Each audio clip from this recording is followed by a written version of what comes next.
All right, ladies and gentlemen, we are going to get started here. Welcome to Stimson and summertime in Washington, D.C. We turned the air conditioner way up for you all to hopefully cool down as you enjoy this event.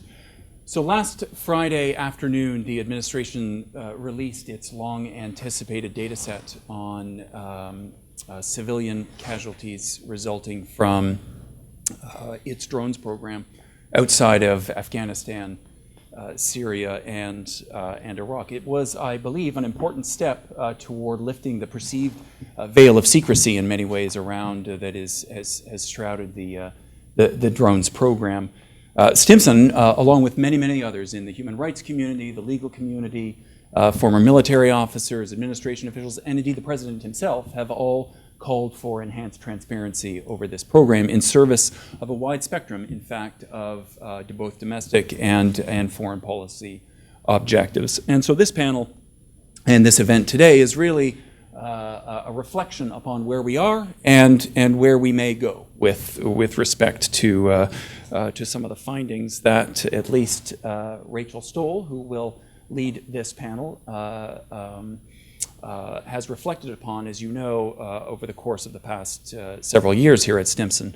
It was launched, her work in this space was launched as a result of her leadership over a blue ribbon panel co-chaired by General John Abizaid and Rosa Brooks. That was a collection of senior level representatives from a diverse set of constituencies that looked at the U.S. lethal drone program and issued, and if you have not seen it, I really do commend their report to you. It is online, as is a subsequent report looking at implementation of the recommendations of that particular task force.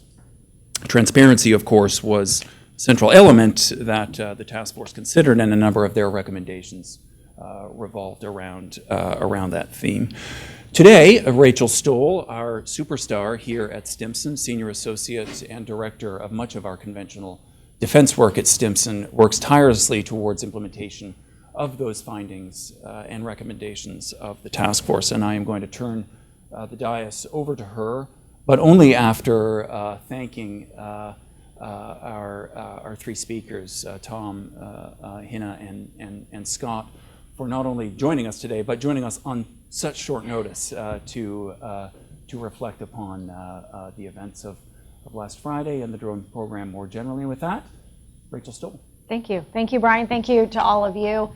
As Brian said, I'm sort of delighted and surprised that we were able to, on such short notice, pull such a superstar cast together to talk about this issue, but that also all of you are here and we have people live streaming at home or at work or wherever they are around the world. So we're delighted that you could all join us. I think we're going to have a dynamic conversation today. I think there are a lot of issues to unpack regarding these huge and important releases last week. As Brian said, the civilian casualty data, as well as an executive order about civilian casualties. And so we're very lucky to be able to look at those issues in depth today from a variety of perspectives. I think I want to start by saying I think this is a really important move. It is an important first step. It is not the only step. We're going to talk about next steps and things that we'd like to see happen, particularly before the Obama administration leaves office.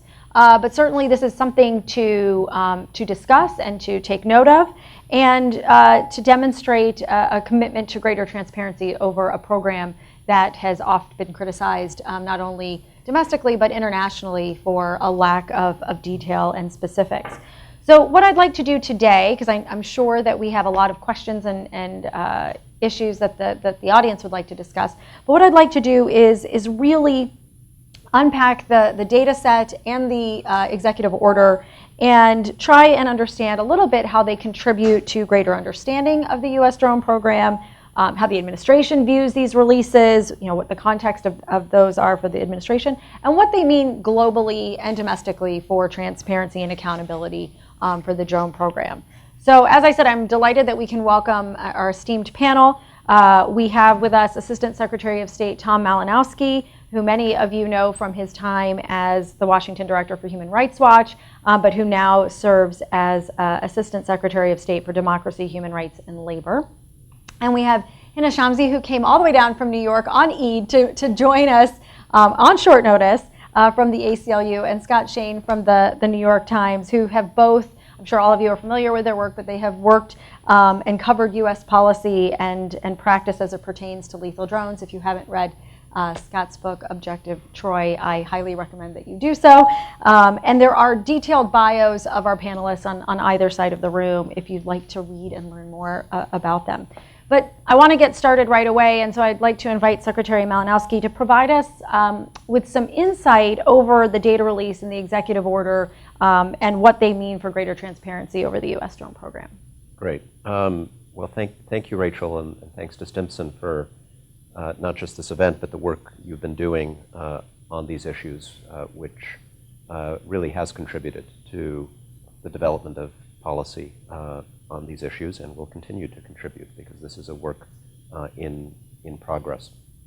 I'm going to start by talking a little bit about the executive order, and I know that many people are interested in the drone program and the numbers, and we'll certainly talk about that, but I think it's very important at the outset to point out that the executive order applies to all of our military operations around the world, with drone programs only being a very small subset of that. And I think it is, I think it's a significant statement and step forward in that it represents the first national policy we've ever had on prevention and mitigation of civilian casualties. In fact, I don't think any other country has a national policy that lays out how it thinks about this duty and challenge of minimizing harm to civilians in wartime.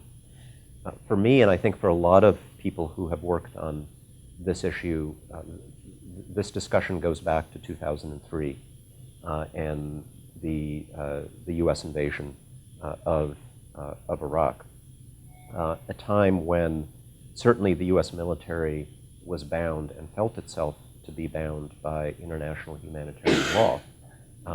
With respect to not targeting civilians, proportionality, taking all feasible measures to avoid civilian harm, and so forth. But there was certainly no uniform policy even across the Pentagon, much less the whole U.S. government, telling us how to put that commitment into effect in practice. There was no effort to assess the impact of our efforts when advocacy groups asked about civilian casualties being caused by U.S. military operations. The standard response was, we don't do body counts, a lesson of an earlier conflict that was being, I think, misapplied in a new context. And no responsibility was being taken when civilians were tragically killed by U.S. military operations. I had a very good friend, Marla Ruzicka, who was the founder of the Center for Civilians in Conflict, at that point a one-woman organization. She went to Iraq to try to see what could be done for civilians who were being harmed by the war, and she discovered that if you were an Iraqi civilian and you got into a fender bender with an American Humvee, the U.S. military could compensate you for the damage to your car. But if your child was killed in an airstrike, there was absolutely nothing you could do and no one you could go to. So that's kind of the starting point. A lot of lessons were learned and applied by our military in Iraq over those years. A lot of those lessons had to be relearned all over again in Afghanistan. And we saw there the development of increasingly robust policies taking the form of tactical directives the generals Petraeus and McChrystal put out, guiding how our forces would in practice try to avoid hitting and harming civilians, going, we think, well beyond the requirements of international humanitarian law. But again, this was context-specific, theater-specific. the common thread, I think, of all of these lessons that we applied in this executive order is that if we're serious about this legal duty and moral duty, it's not enough just to check off a few legal boxes. You've got to constantly measure what you're doing, measure the effectiveness of various strategies that we put in place to avoid civilian harm. We've got to engage with NGOs that have often access on the ground that the US government doesn't have, and in particular with the ICRC, which plays a particularly important role in this regard. After a strike happens, if there are allegations that civilians have been harmed, and this certainly goes beyond the strict requirements of IHL, we have to take responsibility, even if we think the strike was lawful. And the harm to civilians does not represent a violation of IHL. It's important to take responsibility and to make amends wherever possible. The executive order memorializes all of those lessons. It talks about the practical steps that our military takes in advance of a strike to assess potential harm to civilians, to try to minimize and avoid it to the extent possible, and the steps that we take after a strike to take responsibility. Now, really important, this applies to all over the world, in all theaters, areas of active hostilities and beyond. It applies to all US government agencies that may be engaged in military action. It creates a review board within the US government, an interagency review board, including civilian agencies, not to do the immediate post-strike analysis, which is still something the DoD will be responsible for, but to look at broad trends and to try to apply the lessons that we learn from those trends to our policies so that we can continue to improve them going forward. So that's the EO. Now, one piece of the EO, which I know many people are interested in, I think it's part 3, requires that we release, now it requires on an annual basis, that we release our best estimates of of strikes that are undertaken outside of areas of active hostilities and the deaths of combatants and non-combatants that we estimate to have happened in those strikes. So you saw the report that our Director of National Intelligence put out, which estimated, well, it gave you the number of such strikes, which we obviously know, and then a range. It presented an estimate of a range of deaths of non-combatants that we believe were caused in those strikes. Now, as I said, all of this is a work in progress. There is, as we acknowledged, a gap between various estimates of the casualties caused in these strikes. The estimate that we put out is lower than estimates that have been put out by many non-governmental organizations and by journalists who have also looked at the same question. I think it's very important to stress that we are not trying to get into an argument with conscientious people who have come out with different estimates. We feel that we, the US government, have a unique vantage point on these strikes. There are things that we see because we are the ones conducting the strikes that people outside the US government do not see. At the same time, we know that NGOs that have access to the places where these strikes take place, where we often do not have access, also have a unique vantage point. They also sometimes see things that we do not see. So it's not surprising that people looking at the same event from 2 different vantage points would come to different conclusions. Now, I think a very important element of the executive order is that it says we need to consult with the NGO community going forward as we try to assess the impact of these strikes, and that this is not a closed book. In other words, we're not saying this is the final answer to the question of what their impact has been.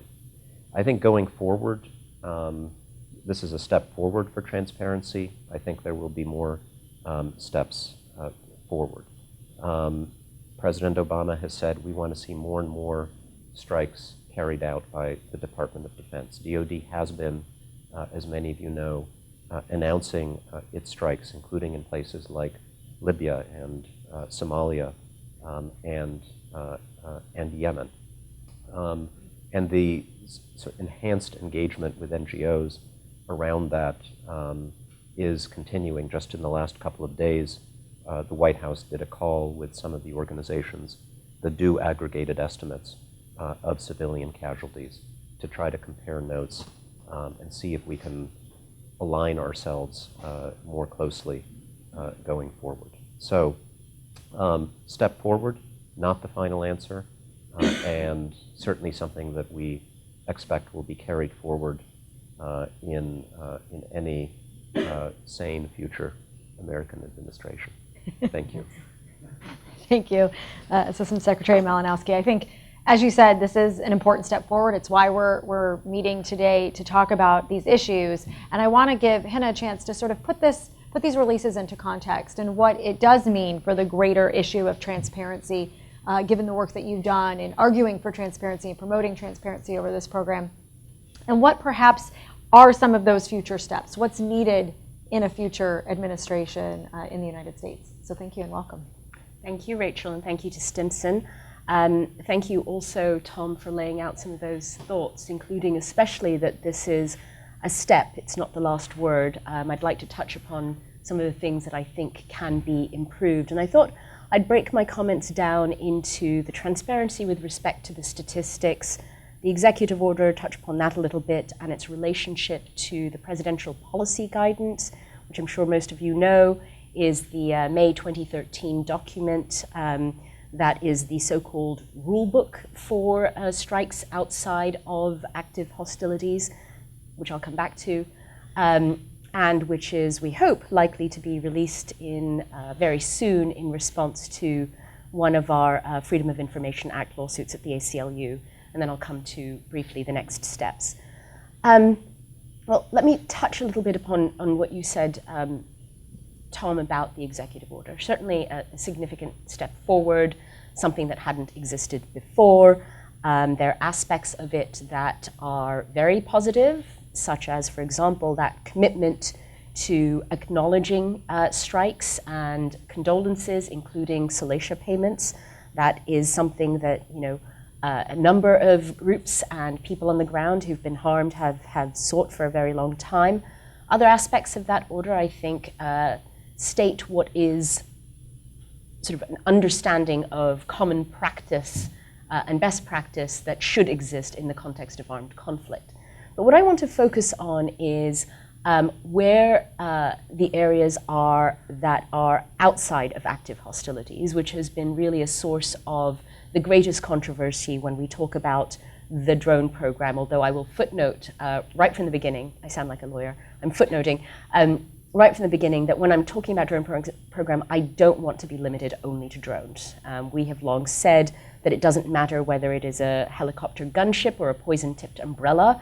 The issue that matters is what are the rules that govern the use of those kinds of weapons. And here, you know, I take your point, Tom, about not wanting to get into an argument about the transparency, but I do think it's important to focus on what has been revealed, how it can be assessed, and what still lacks. Because it is, unfortunately, again, step forward that we have at least these numbers, but it is unfortunately hard to credit them.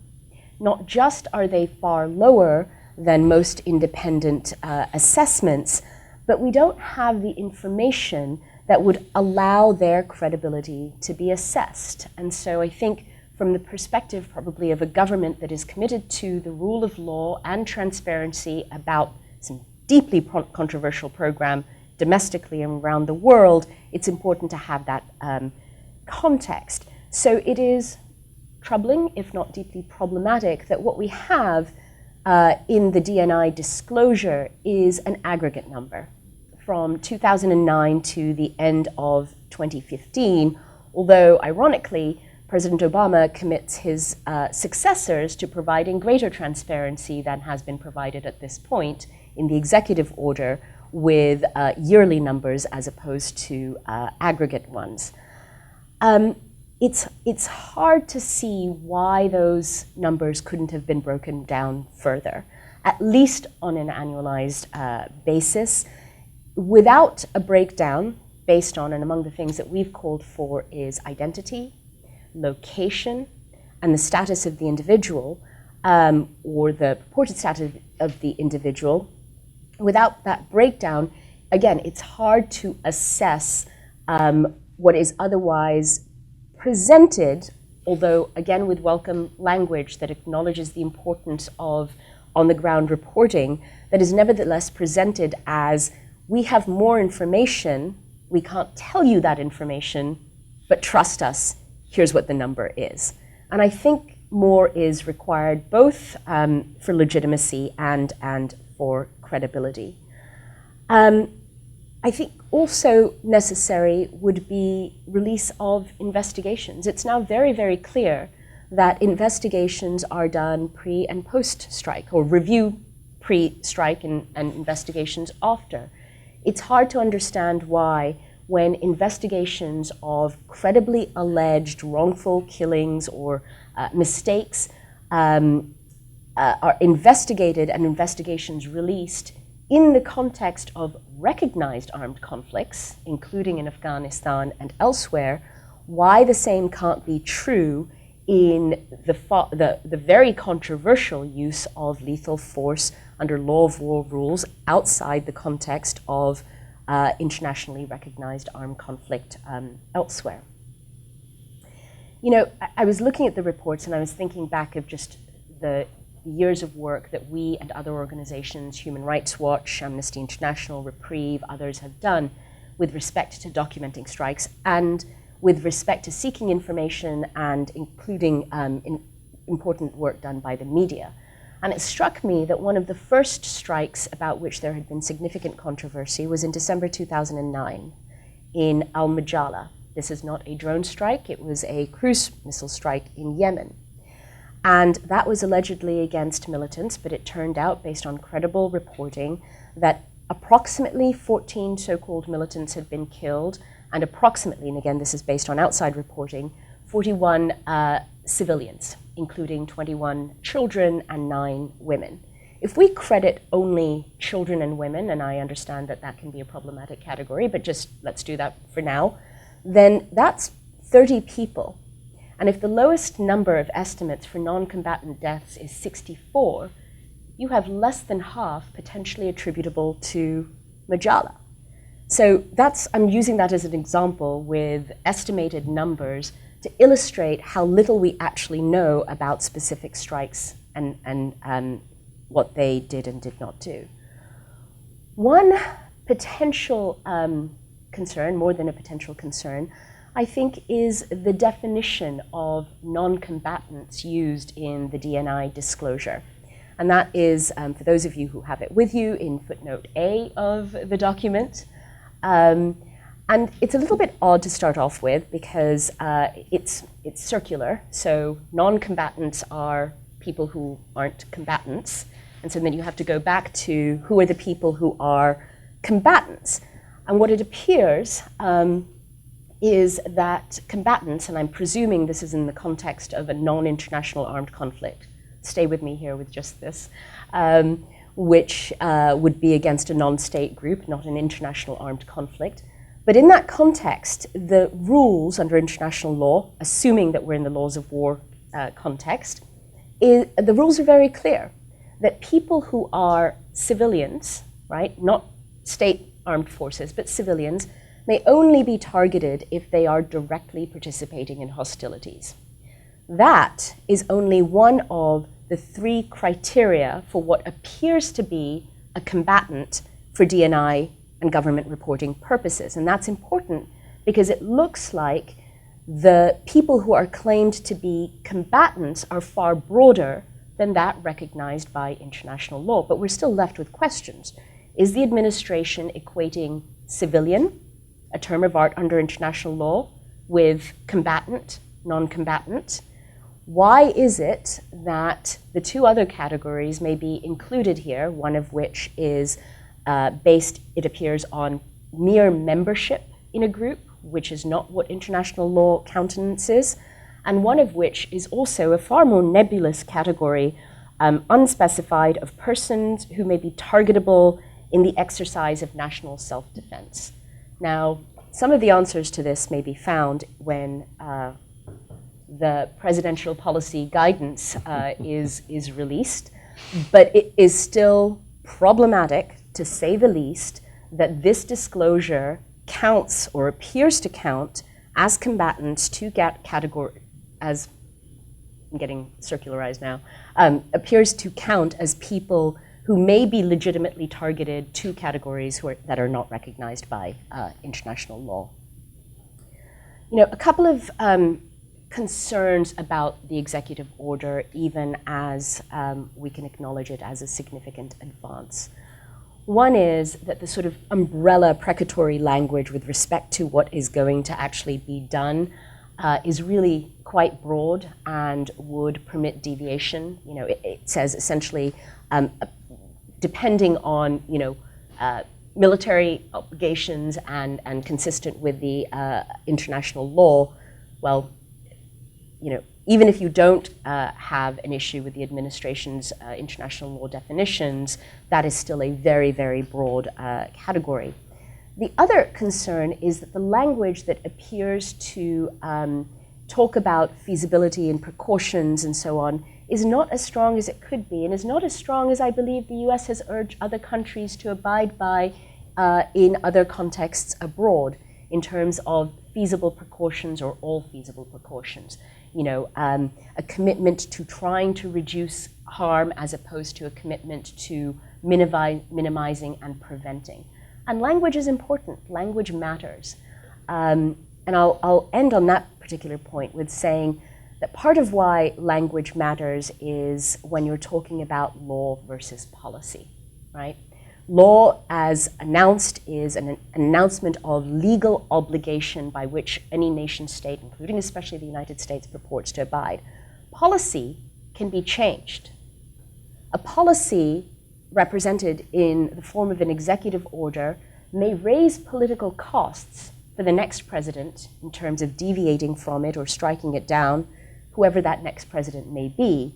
But the reality still remains that an executive order can be overturned by a pen stroke.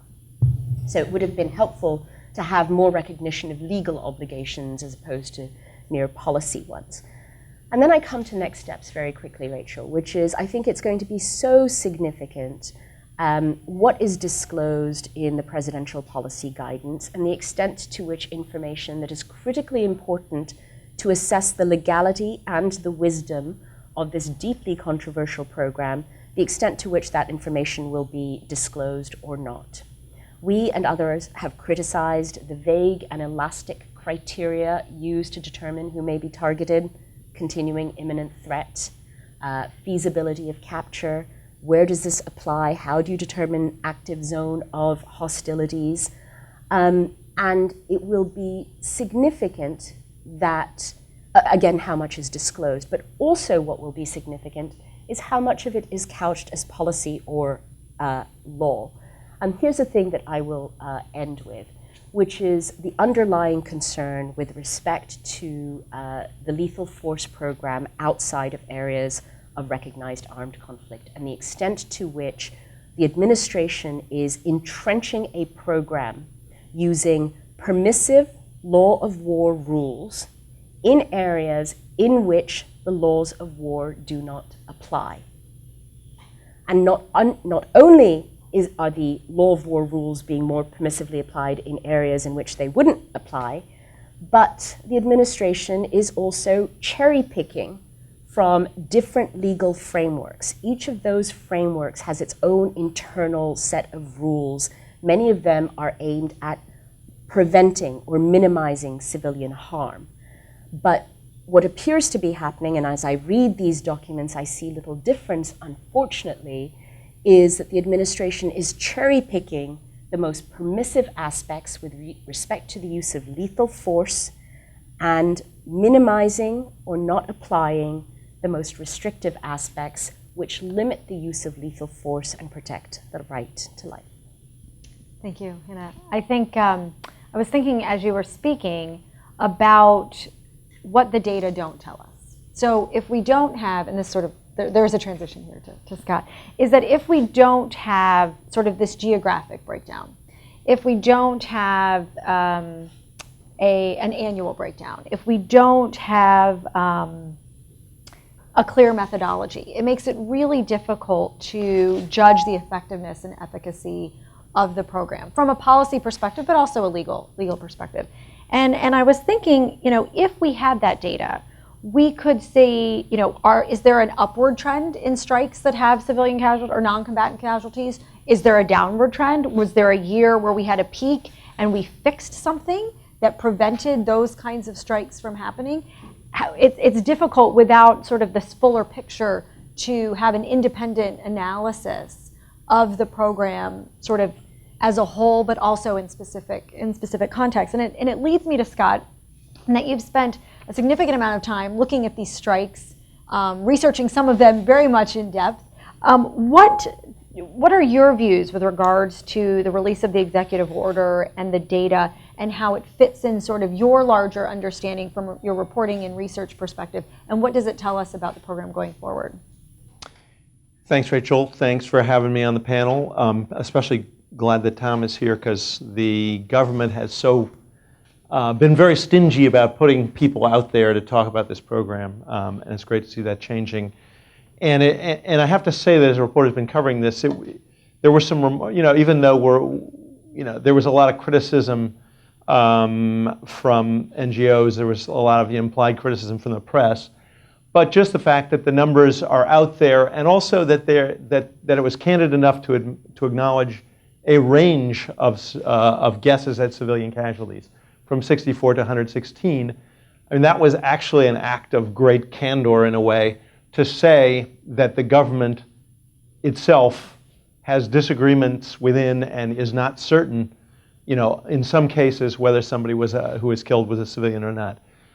So, I mean, I think that's on the plus side. But let me just run through a number of things.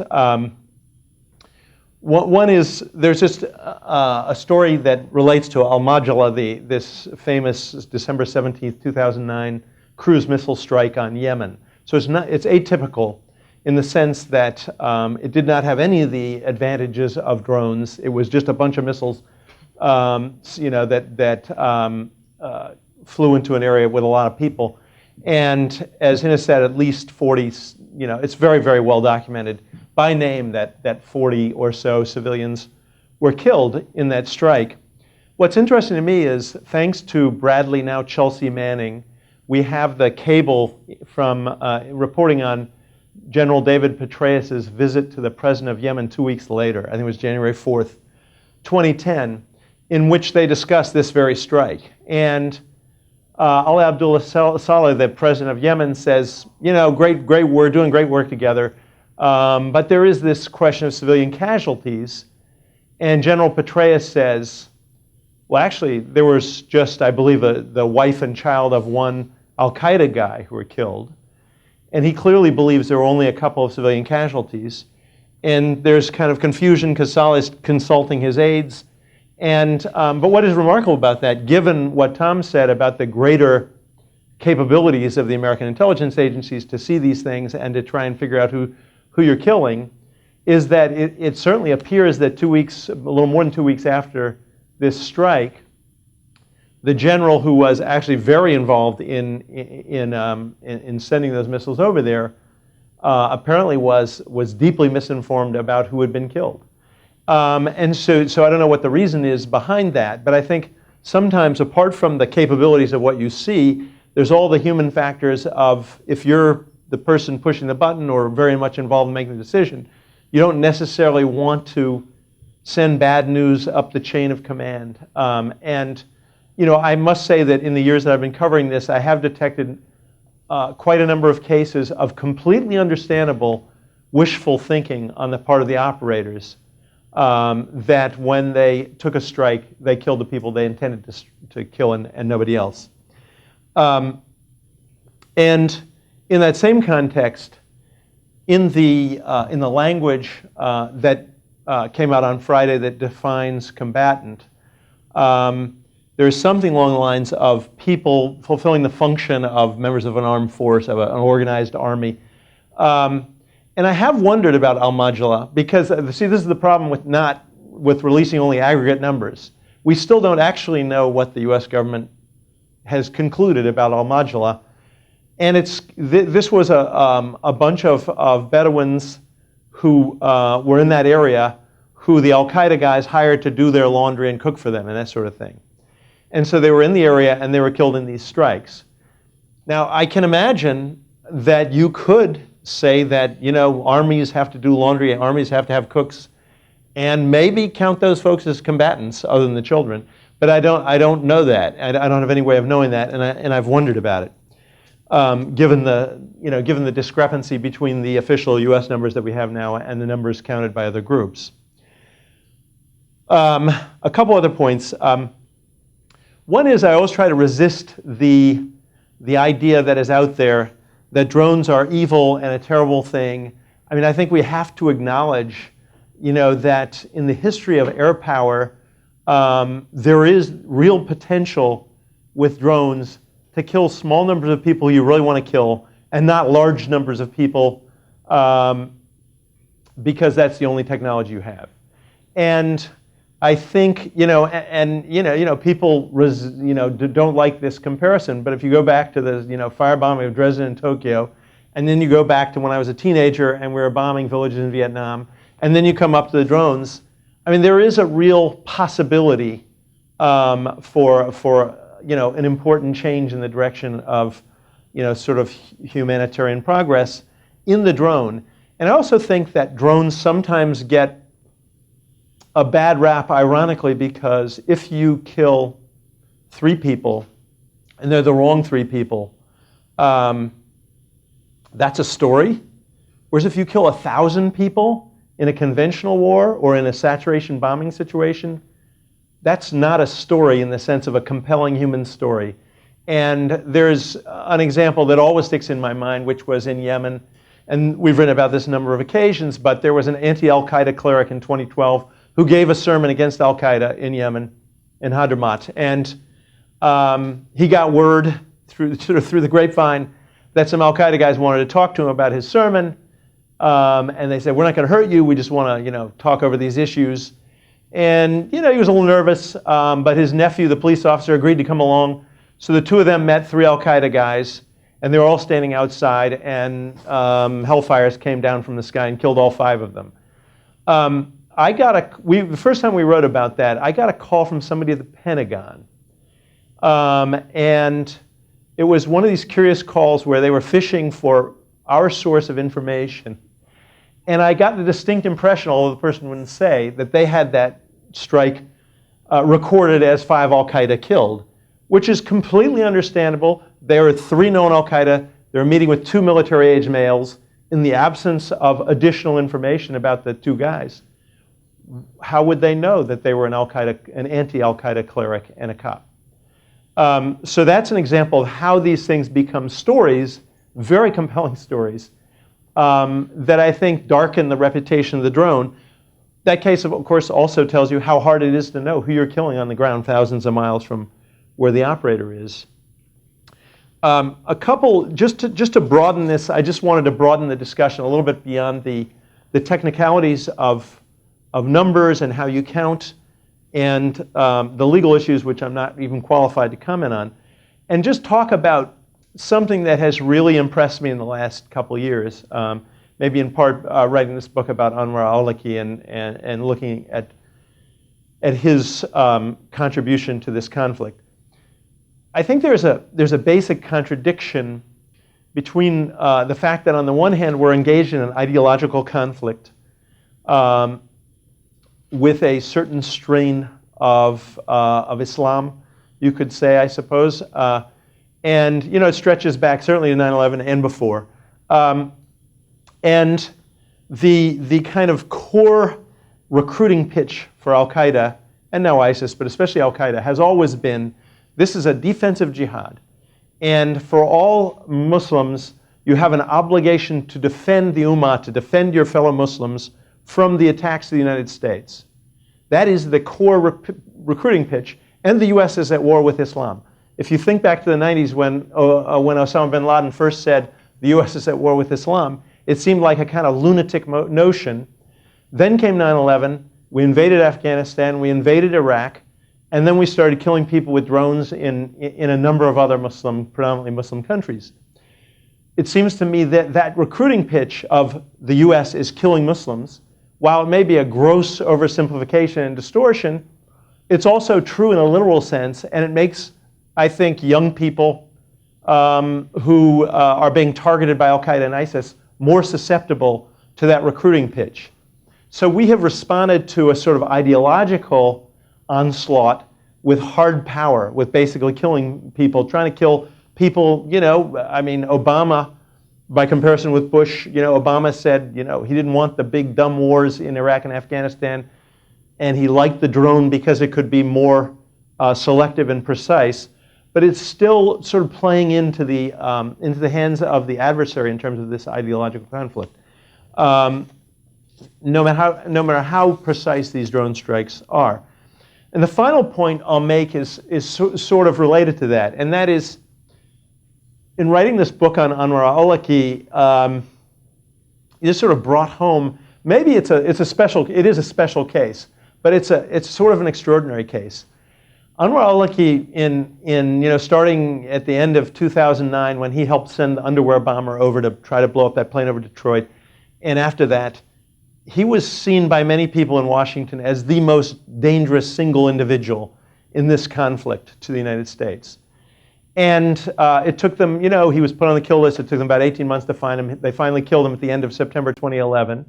And I think there was a lot of positive feeling in the counterterrorism community. We'd taken out bin Laden, now we've taken out al-Awlaki. And so what happens? And this is what I mean by an ideological conflict. He is not gone. He's not coaching any more underwear bombers. He's not recording any more videos. But when I started writing my book at the beginning of 2014, if you put his name into YouTube, there were about 40,000 hits. If you put it in today, the other day I checked, it was about 66,000 hits. And not only that, but many of them are referring to his enhanced status as a martyr. And since his death, he has turned up as an important influence in the majority, I would say, of the terrorism cases resulting in criminal charges in this country. And also some of the big ones. The Boston Marathon bombers were huge fans, the Charlie Hebdo guys in Paris, the San Bernardino, certainly the husband and wife who shot up San Bernardino, and then recently this Orlando guy. A guy he knew at the mosque had called the FBI and said, Omar Mateen told me he's watching a lot of al-Awlaki videos and he finds them very powerful. And he's the guy who shot up that nightclub in Orlando.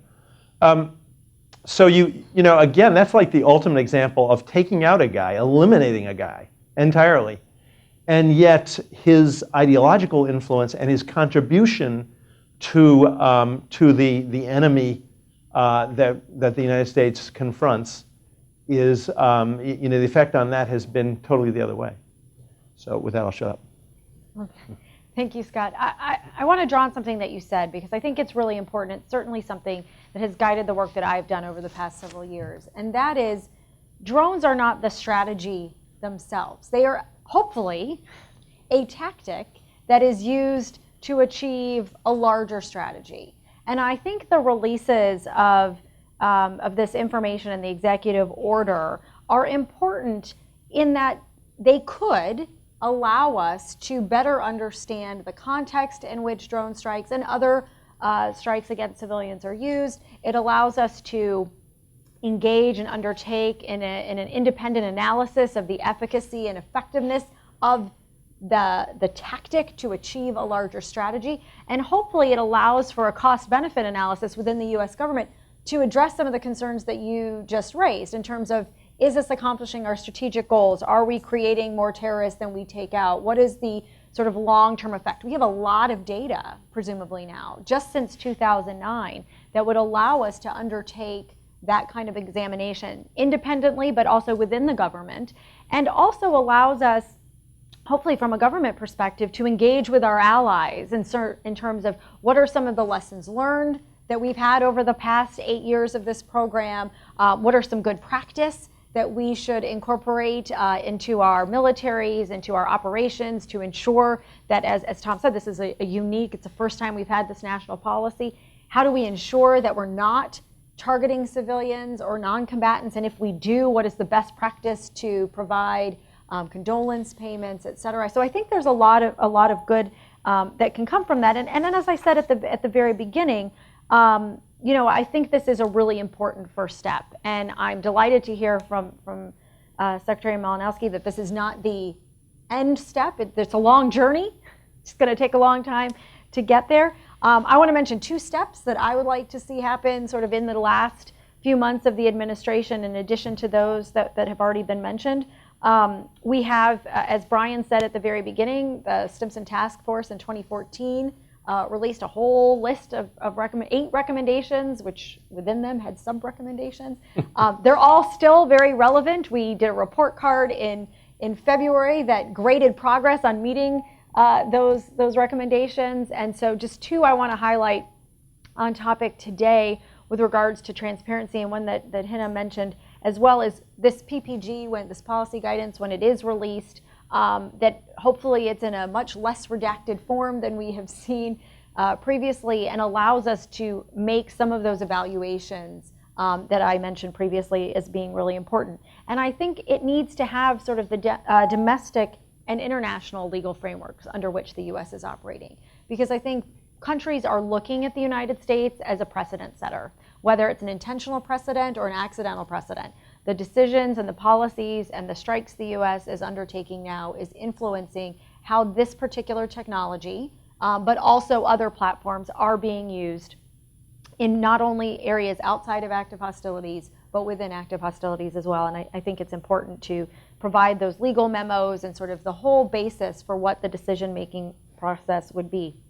And then second, picking up on the data, because I think we could have spent 5 hours talking just about the data and what strikes are counted and what strikes are not counted, and what definitions are being used and not being used, and what would be more effective. I think moving forward, and I think the administration could do this currently as well, is that retroactively we could go back and do this year by year, because in the future it will be annual. So you will be able to say, well, if the range was up to 116 at the end of 2015, and now we're saying there's another 50, we could guess that there's about 50 strikes in 2016 that are being counted, or 50 casualties that are being counted. So if we could go back and look at that data on a breakdown that's more geographic-based, location-based, identity-based, the criteria that's being used, I think this could be helpful not only for ascertaining condolence payments and violations that are incredibly important, but also going back to that larger cost-benefit analysis, that it would allow an objective and independent analysis of the program and what's being accomplished. I think it's clear from what we heard from the USG side, but also from the media and from civil society, that transparency is really a core value of the United States. It's something that we all believe in and demand of our leaders. And we don't want, in a program that's so important to our national security, to really have selective transparency. And so I think it's really important that we foster, even in our discussion today, an environment of oversight and accountability over these programs. So I commend all of you for sort of focusing on that aspect. I sort of abused maybe my moderator perspective for a moment, but it's hard to sit up here. I have so much to say, but I know you all have a lot to say as well. And so I want to invite questions from the audience. We have a mic that will be passed around. If I could ask you to keep think about an apple, like an apple's distance between the mic and your mouth. That will help all of us avoid. You don't eat the apple. Yes, you're just maybe a tennis ball, a baseball, just something in between so that we don't get the feedback. I'm going to start with Jay over here from Civic and then come over here to. Does he get an apple if it's a good question? That's going to be up to you. I don't want to seem like I'm playing favorites. So my name's Jay. I'm from the Center for Civilians in Conflict. So first, Rachel, thank you for the right of first refusal on the questions. My question actually is for Secretary Malinowski specifically, and it has to do with amends. So first, the EO is a huge step forward for many people, certainly at our organization, and represented, the life's work for our founder and a decade's work for some people at our organization right now. So it was a huge step, but as all of you have pointed out, there are still a lot of other things that can be done. So with the likelihood or the possibility at least that an EO can be sort of eliminated immediately upon a new administration, what steps is the current administration taking to make permanent the amends program? And if I can expand on that a tiny bit. As you know, we've had, as a military, the DoD has paid some sort of amends or condolences or salacia for a very long time. Using the Foreign Claims Act for non-combat related and using other language that's shown up in different appropriations bills over the last few years, but they never seem to make it into the NDAA. I know nothing is easy in Washington, D.C., but this seems to be a fairly easy fix that would make NGOs happy, would give commanders in the field a significant tool that all of them like, that helps with mission accomplishment, and of course would be good for civilians who are harmed as part of in conflict. So what steps is the administration making to try to make this amends program permanent? Thank you. I think you partly answered your own question. We always like it when the Congress legislates our executive orders, for the obvious reason. One of President Obama's first acts, in fact, on his first day in office, he issued an executive order on detainee treatment, which is something that I'd worked on before joining the administration, and was the same potential problem, right? It was just an executive order, and it took a few years, but ultimately it got into the NDAA. That's the Defense Department Authorization Act, i.e. permanent law, and I think if the Congress were to take some of the principles that President Obama has put into this executive order and thought about how they could be made more permanent, I think that would be great. The most that a president can do, literally the most that a president can do, is to issue an executive order. That's better than a DoD directive. That's better than a manual. That's better than something that one agency produces. It's binding on the entire US government. And although you could say that the next president could revoke it with a stroke of the pen, actually that's also a big deal because it would mean that the next president would have to consciously, affirmatively decide, I'm tearing this up.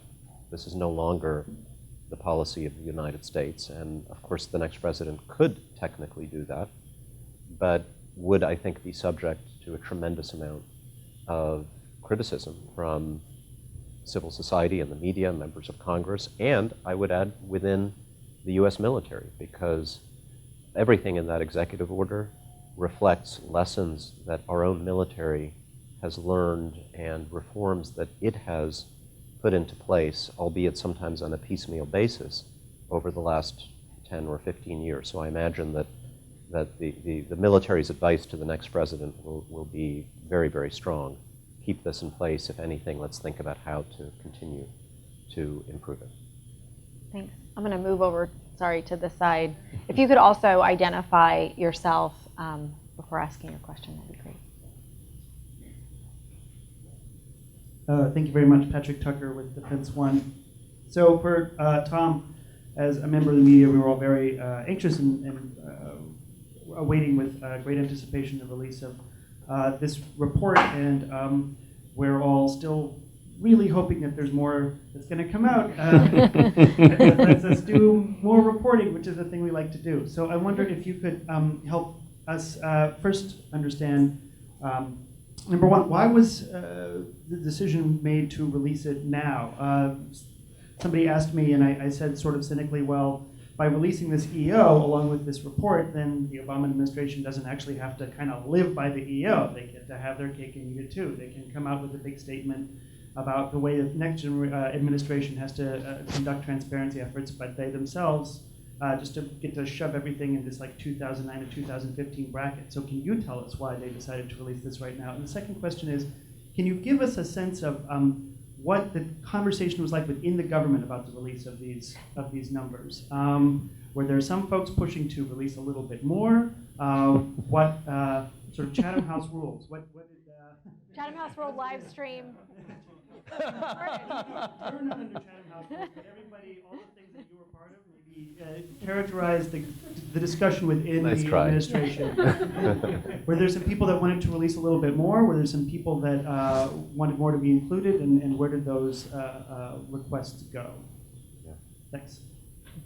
Well, there was a really vigorous and animated debate. It actually got angry at times. I think it was largely between those who were saying that this was a great executive order, and then there were others who were arguing it's the greatest executive order. And I don't want to reveal too. I think that's already revealing a little bit too much. But That worries me. obviously, this is a difficult set of issues. I'm not going to answer your question in the way that you want, but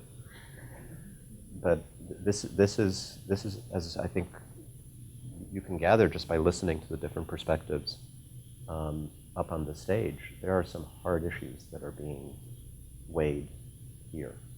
First of all, we're talking about killing, and no one should ever be comfortable about killing or in a conversation about killing. President Obama has talked about this in very personal terms.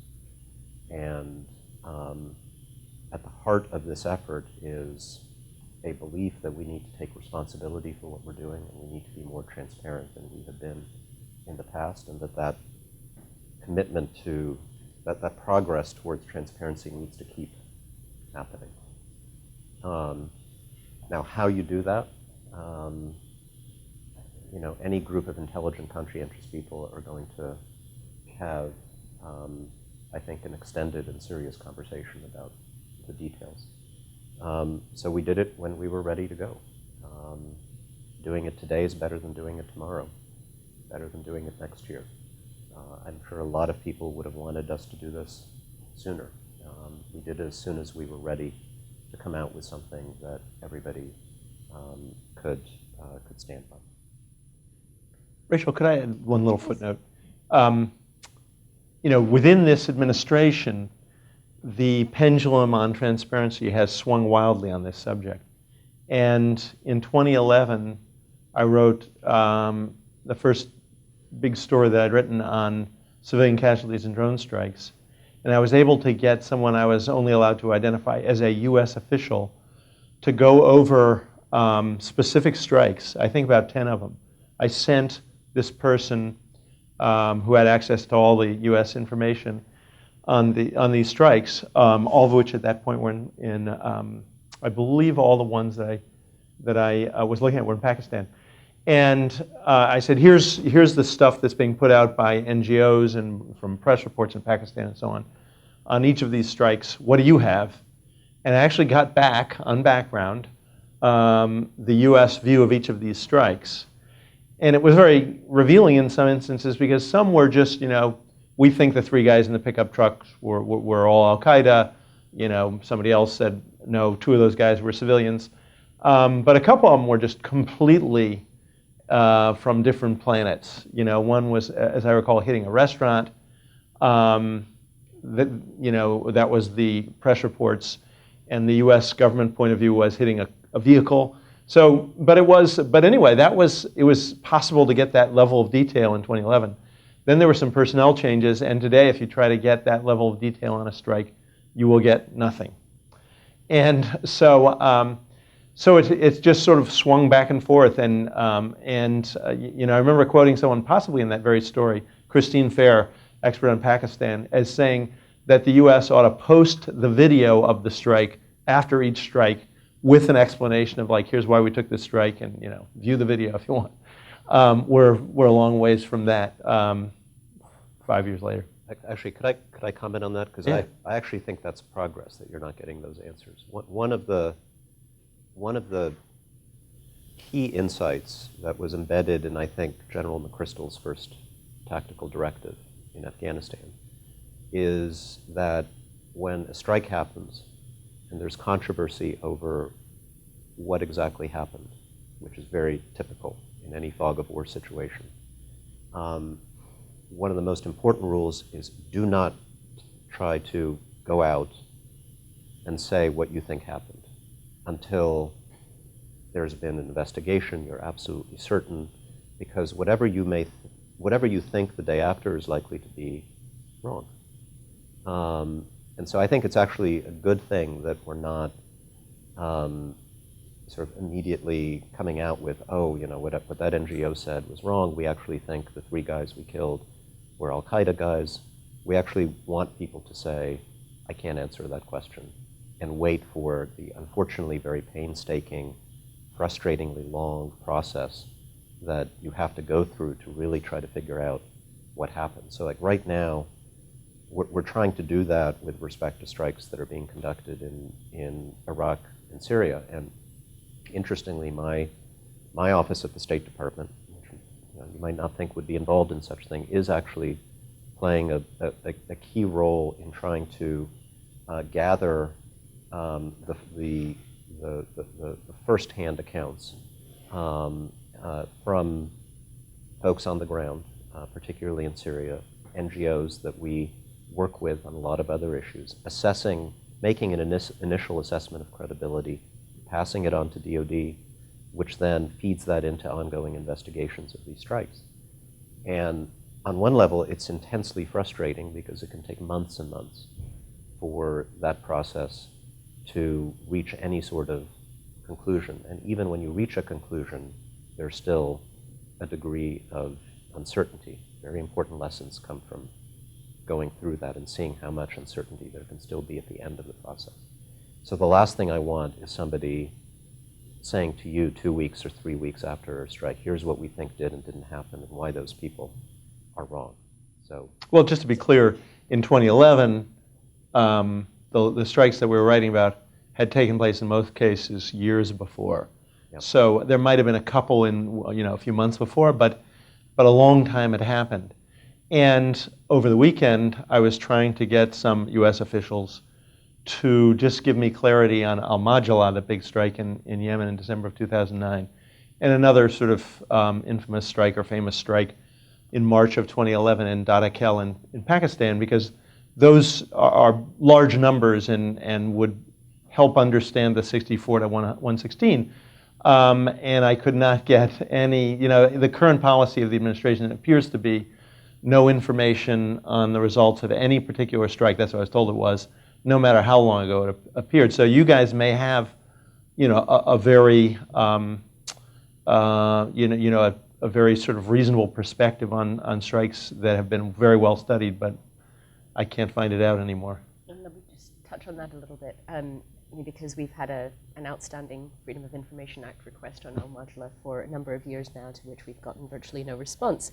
But I think, Tom, the world that you're describing, I think, would be a good world if it turned out that these investigations were actually made public to some degree. And I think that it's that irony of more information comes out with respect to traditionally recognized armed conflict than information comes out about the far more controversial, well, let me not talk about controversiality, there's controversy everywhere, but the sort of armed conflicts outside of recognized law of war frameworks, where this is a new potential rule book that this administration is setting. It began with the Bush administration. You've now got 2 terms of a Democratic president putting in place, potentially entrenching a program that, one round of potential pulling back on that was back in 2012, when it looked like Mitt Romney might become president, which apparently led to, or certainly informed, the presidential policy guidance that would have tightened particular standards. And I think all of us should be asking ourselves, and not just in an election year, how would we feel if the next president, whoever he or she may be, is acting under the same rules? Or how does this country respond if Russia, China, or Iran claim the authority to use lethal force using permissive law of war rules outside of the laws of war and say, we're not going to provide you enough information for there to be a credible outside assessment of whether those strikes were lawful or not? That should give us significant pause, if nothing And else. trust us, because we have information that you don't have. I think that's the follow-up. I mean, I think transparency, I think the theme sort of this conversation has been that transparency under this administration has tended to be the exception rather than the rule. So when there is something of note, so the inadvertent killing of the US and Italian hostage, we had a really remarkable moment of transparency, but it was very short-lived. It was about this particular strike, and even within that announcement, it was still very ambiguous where exactly it took place, the circumstances of the strike itself. It was really just the result in the fact that civilians were killed. And so, what did not pass unnoticed was that remarkable transparency was provided for Western white victims, as opposed to the vast majority of people who are not that. right, and exactly what I was going to say was that it is the exception, and that we have had from this administration great promises in two very significant speeches in 2013 and 2014 promising greater transparency. We had in March Lisa Monaco again promising this greater transparency and that it was imminent, not to abuse the word, but that it was imminent. And so I think there is, I don't know if concern or maybe a little bit of disappointment with what was released on Friday, because there's still so much more that we would like to see from this administration in particular to set the program on firmer footing before whoever the next president is. That yes, it's difficult, it's more than just a stroke of the pen, but that if you are putting in place policies and decisions that aren't grounded in something a bit more substantial, there is fear of abuse, not only, I think, less so maybe in this country, but perhaps more so by others internationally using the same rationale. Just because I think you both made some very fair points, and certainly with respect to past strikes. If you're a researcher going back, assessing what we've done, absolutely fair. There's information that we have that we haven't released that would probably be helpful to somebody who's trying to study this question. I'm not sure if there's quite as much as you think there is, but there's certainly more that we haven't released. But going forward, and actually sticking with the present, there has been, I think, quite a bit of change. I mean, you do see now DOD acknowledging strikes on a case-by-case basis, not just in Syria and Iraq and the so-called areas of active hostilities, but we've acknowledged strikes in Libya and Somalia, in Yemen, put out information. There will always be demands for more information, no matter, I think, how much we put out.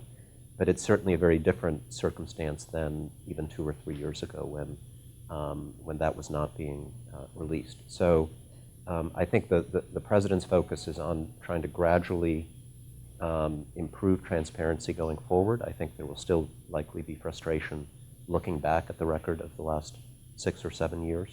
But I think that should at least be acknowledged, even as you raise these fair concerns. Yeah, and we're tracking actually all of those individual strikes, and there is a lot of information that you can find in them. But it would be nice, as you say, to, with national security exceptions, to be able to go back, because as was mentioned, this goes back to the Bush administration. There's probably more from a historical perspective that we can mention. Jeff, you had your hand up, so I want to give you the opportunity as we are short. Hi, Jeff with the Forum on the Arms Trade. My 2 questions you all just took on, which was great, is around how we think this is happening for other countries, and also how do we sort of speed up the process of information sharing. So let me ask a third real fast, which is building on you all talking about drone technology and drones themselves as a tactic are not limited to the United States, and in the future will be even less limited to the United States. How do you feel this policy will weigh in on the development of this as a tactic more globally.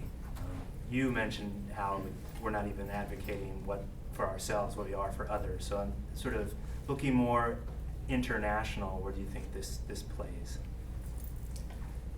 One of the, sure.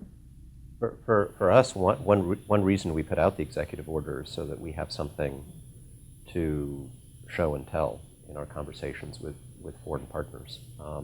There's already a lot of training on IHL compliance and how do you, here's the Geneva Conventions, here are the rules, et cetera, but that's only part of the picture. We also want to be able to show how we operationalize those principles and rules in practice.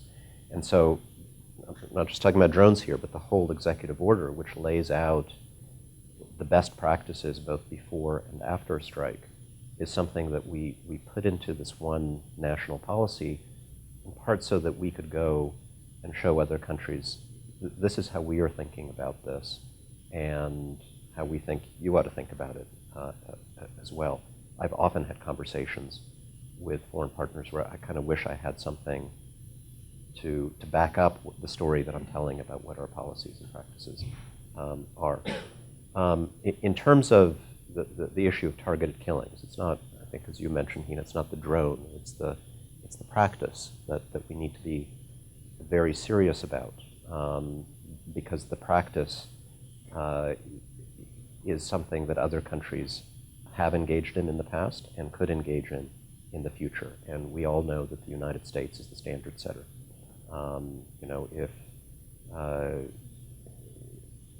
If Bahrain goes out and does something wrong, no one is going to say, well, they're doing it, so we can. And if we do, it's a very different story. So we're very, very conscious of that. And again, it's one reason why we're putting this out. So one aspect of that I wanted to touch on, which I don't think we've yet covered, which is that obviously other countries have different legal systems, some of which don't have the particular constraint or the courts who've agreed with the executive branch in these particular contexts. So let me make that a lot more specific.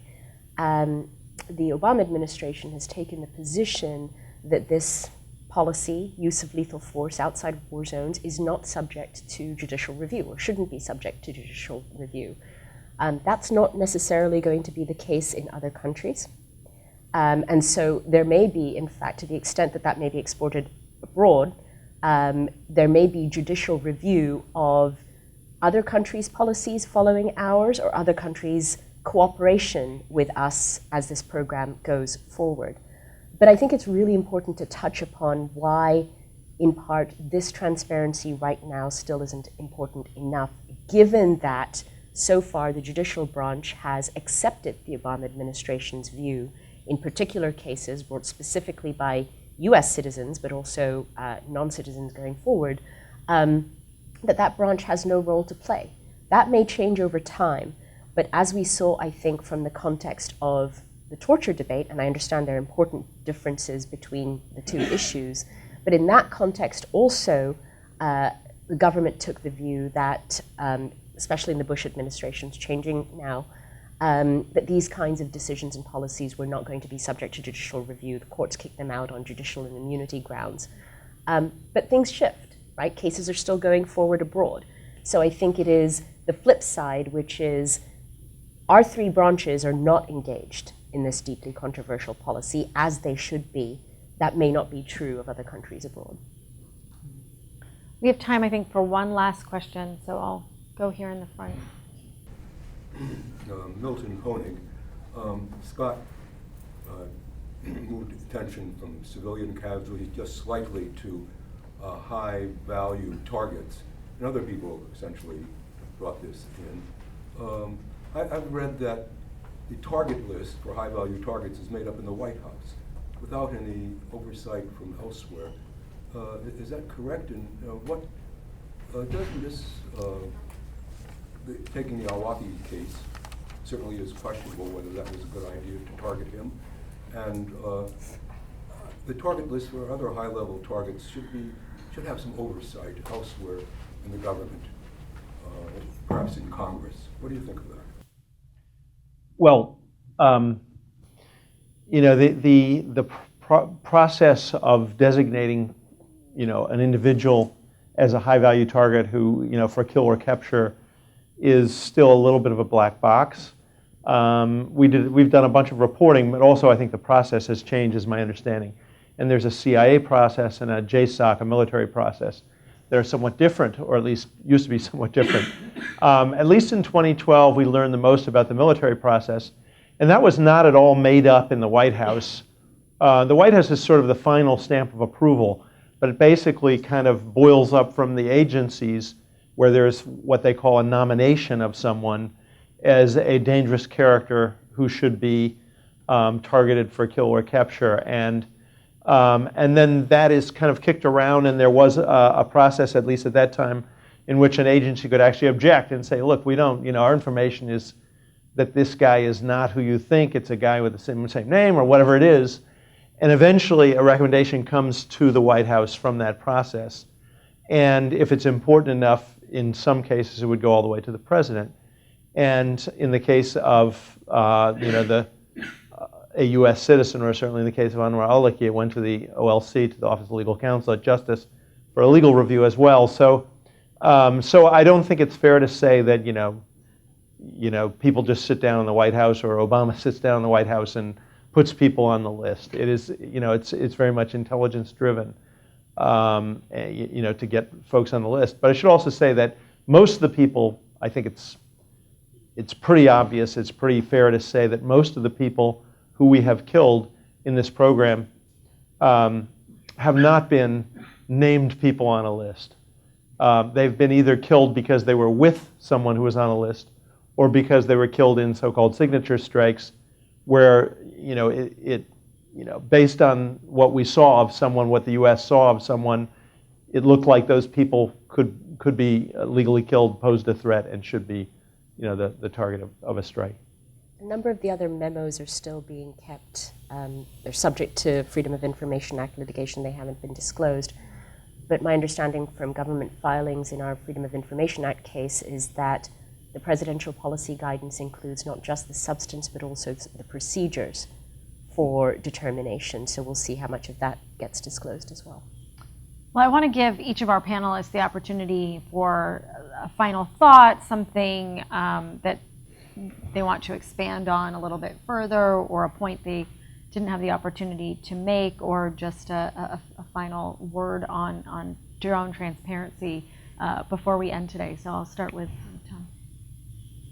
Tom.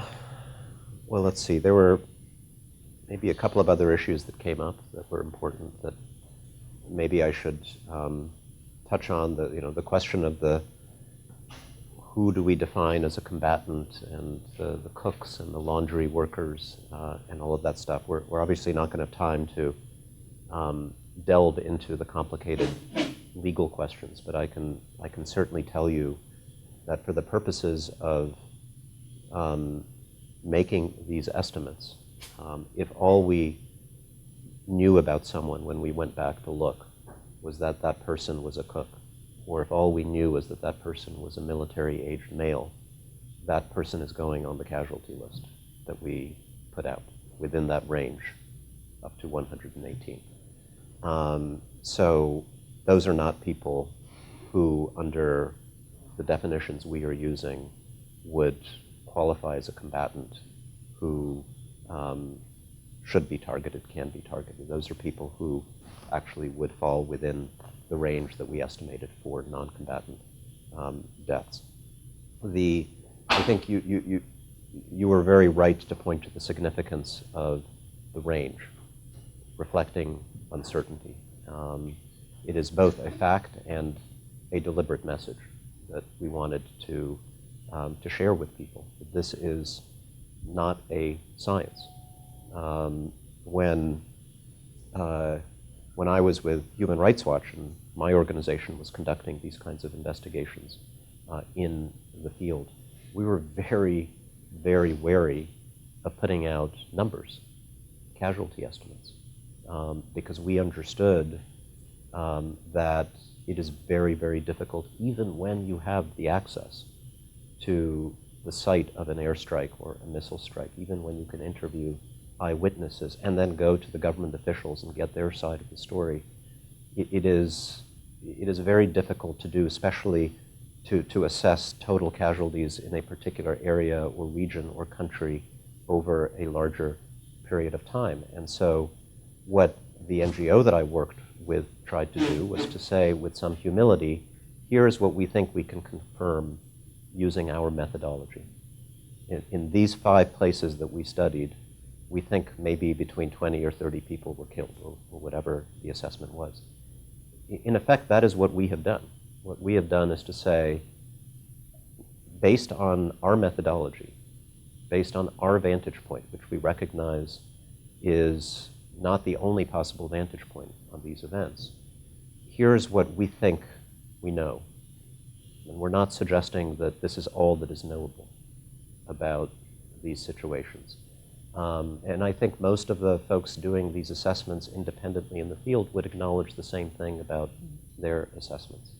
And I would venture to say that if we had all of the known facts, and we put all those known facts from everybody on one table and sat down together and looked at them, we would still end up with a range, because there are things that are just very, very difficult to assess with precision. So I think all of us, government critics, should have that, should approach this with that degree of humility, rather than assuming that somewhere in a box there is a hidden secret answer to this question. Why do we try to find out? Because even if you can never get the precise number, you can learn lessons from trends. So, you know, if with our methodology we see that next year and the year after and the year after there's an increase or a decrease per strike, we can learn lessons from that, and others will learn lessons and advise us on that basis. And then finally, you know, the really big, difficult questions of how you combat this threat, which you got to a little bit, Scott.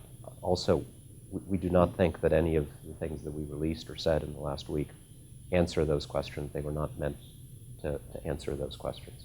We think that this is a tactic, as I think you suggested, not a strategy. Obviously, we think that it is a useful tactic. President Obama has also acknowledged that there is a temptation when you have something that you think is this targeted and this precise to overuse it, and that we have to constantly struggle against that temptation in recognition that defeating this incredibly serious threat is going to require a whole range of efforts, most of which will not even be military, setting aside the practice of targeted killing.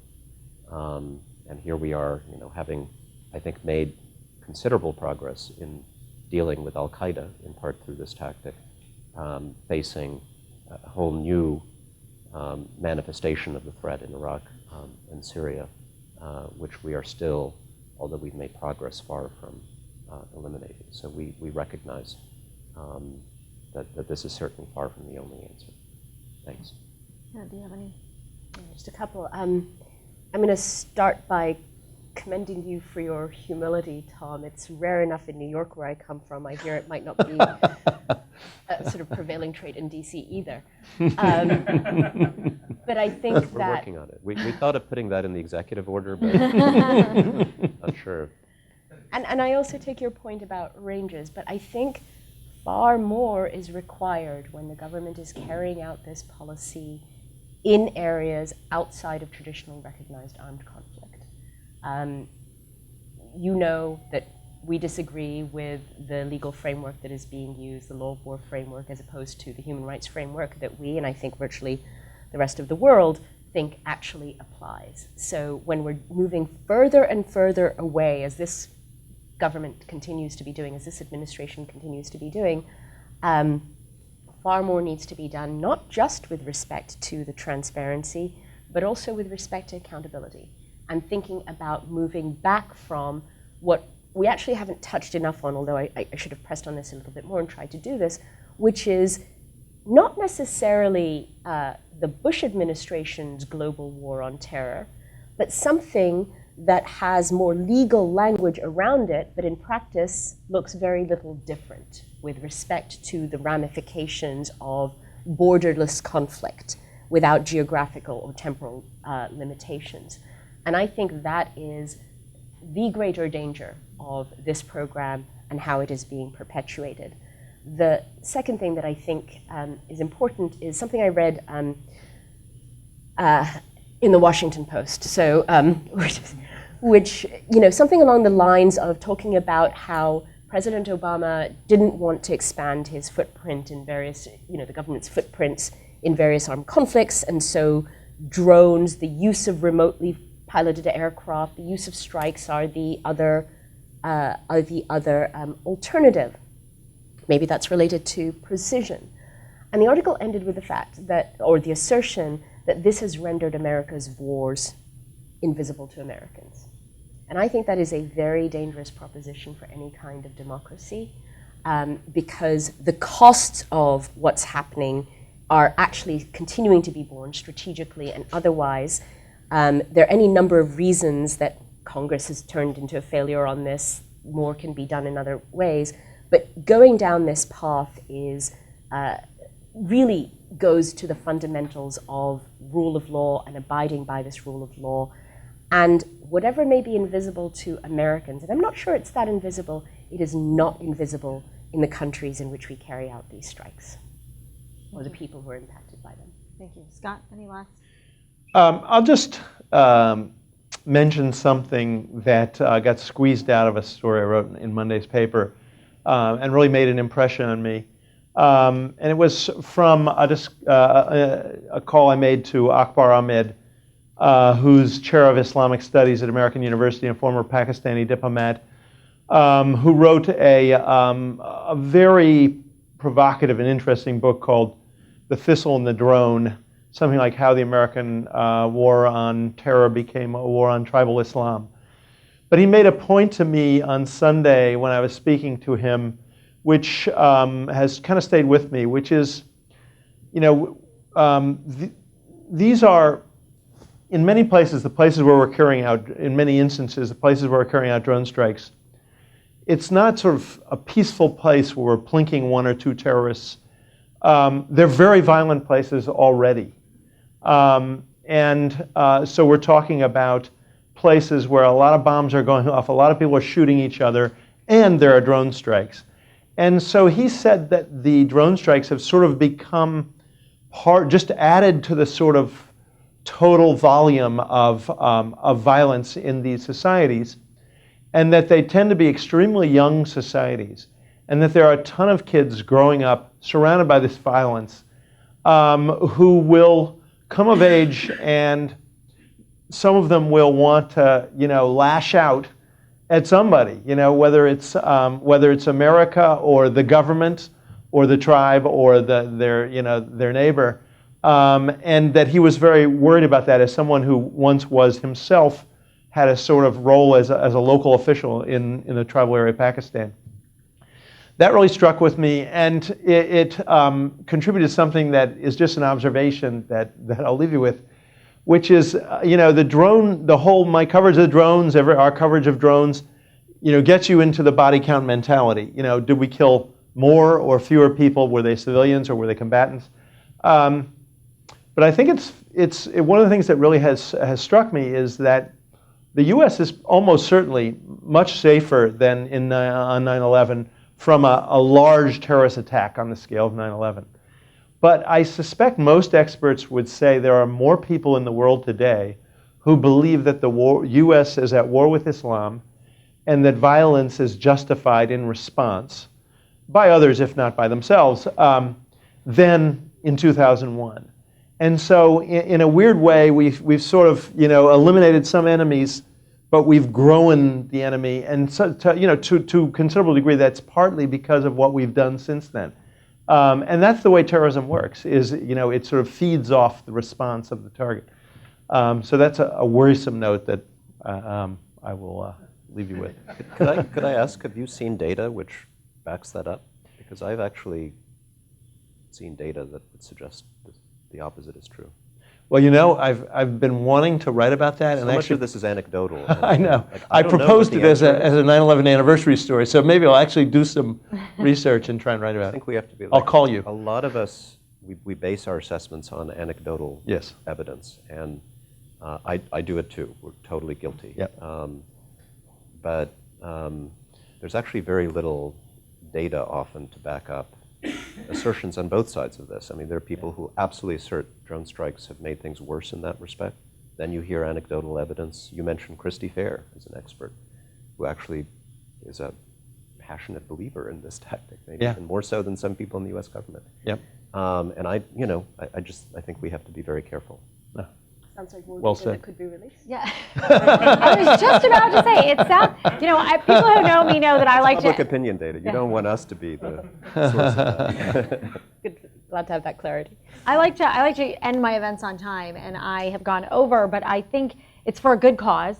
And I think primarily this illustrates how much more there is to talk about this subject. And as was said, this is not the end of the discussion. Hopefully it's just the beginning, and in the next 5 months or so, 6 months, we'll see more and more out of this administration to allow the program to be more transparent in preparation for whoever the president may be.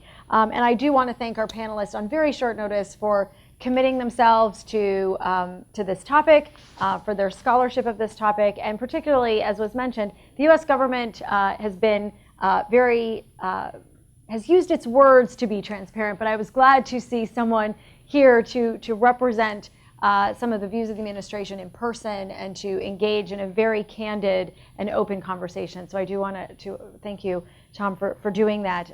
To all of you for coming on short notice, appreciate it. Watch this space for more discussion on this topic and others, and thank you again for coming.